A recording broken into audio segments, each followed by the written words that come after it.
ये आशीर्वचन फाउंडेशन हमने 2008 से स्टार्ट किया है। 2008 से हम नॉन गवर्नमेंटल तरीके से कर रहे थे, जिसमें कि हम लोगों को छोटी छोटी चीज़ें, मान लो किसी को खाने की ज़रूरत है तो हम उनके लिए ग्रोसरी अरेंज कर दे रहे, किसी बच्चे को किताब चाहिए, समय समय पे कंबल वितरण हो गया। आपदा जब आता है, डिजास्टर जब होता है, बाढ़ वगैरह जब आती हैं, तो आपने देखा होगा, कई बार आप लोग भी इस तरीके की एक्टिविटी में शामिल हुए होंगे।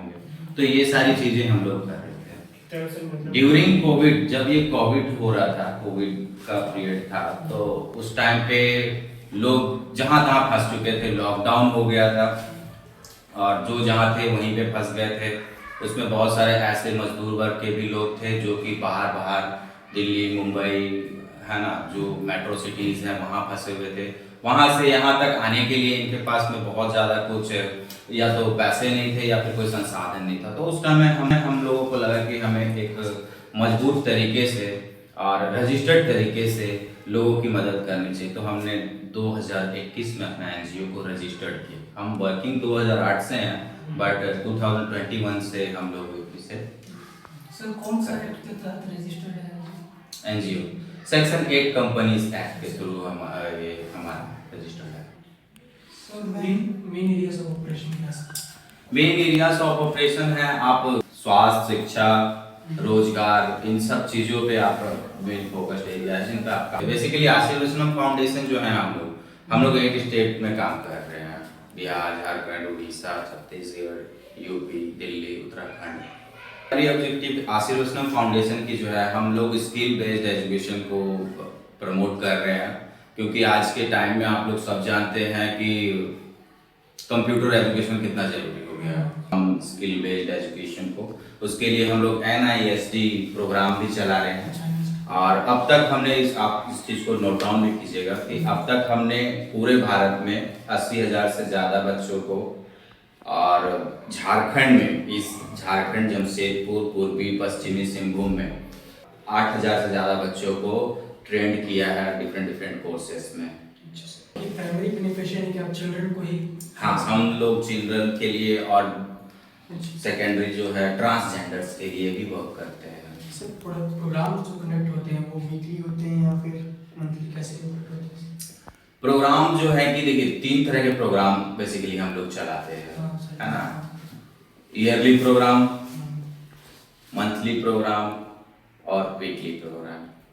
ये 3 तरह से हम लोग ऑपरेट करते हैं। ईयरली प्रोग्राम जो होता है वो बेसिकली जो CSR प्रोजेक्ट्स होते हैं, और CSR के फंड से जो भी होता है वो हम लोग ईयरली प्रोग्राम करते हैं। वो बड़े लेवल का प्रोग्राम होता है, कई बार हम लोग उसमें स्पोर्ट्स और कल्चरल इवेंट वगैरह ये सारी चीज़ें करते हैं, जिसमें कि ज़्यादा से ज़्यादा लोग को हमारे इनिशिएटिव के बारे में पता चले और अवेयरनेस चीज़ों के लिए जो हम फैला रहे हैं उन तक पहुँचे।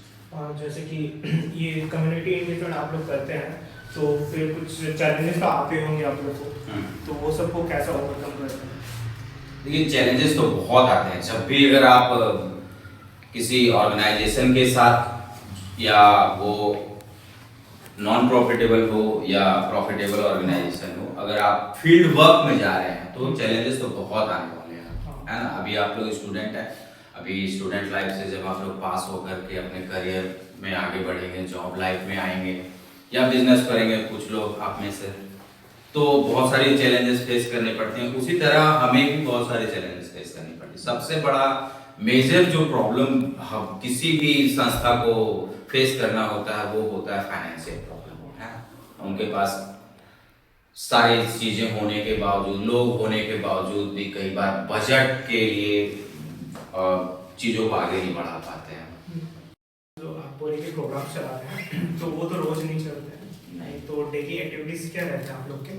डेली एक्टिविटीज हम लोग अवेयरनेस फैलाने की कोशिश करते हैं। व्हाट्सएप ग्रुप है, सोशल मीडिया है, इन सब चीज़ों पे और एंगेज रखने की कोशिश करते हैं। छोटी छोटी मीटिंग्स वगैरह करते हैं, है ना।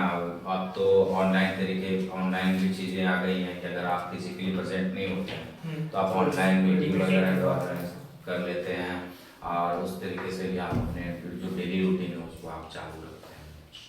और जैसे कि आपने बोला फील्ड पे ट्रस्ट इशू दिक्कत होती है, तो वो आप लोग कैसे बिल्ड करते हैं? वो ट्रस्ट इशू तो आप बिल्कुल आपका दूर हो जाता है, क्योंकि जब आप लगे रहते हैं साथ में, तो आपका ट्रस्ट भी बढ़ रहा है।